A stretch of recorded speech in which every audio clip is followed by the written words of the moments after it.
Payo ko lang sa mga gustong magpundar ng mga power tools, huwag kayong bibili ng mga pipitsugin.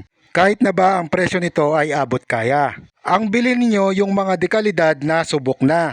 Dahil hindi kayo ipapahiya sa trabaho niyan. At kahit pababad kayo sa paggamit niyan ay hindi kayo basta-basta bibitawan niyan. Hindi porkit mura ang power tools na nabili nyo ay nakatipid na kayo. Hindi yun ganon. Ang mga pipitsugin na power tools na nabibili nyo ay hindi ubra sa pangmatagalang gamit. Hindi nyo yan pwedeng ibabad dahil prone yan sa overheating. Lalo na kung paspasan ang ginagawa nyong trabaho, nako malaking abala lang yan. Magiging dahilan pa yan ng inyong sakit sa ulo. Marami namang mga branded na power tools na pwede nyong pagpilian. Ang kagandahan sa mga branded, ang kadalasang nagiging sira lang yan ay ang pagkaubos ng carbon.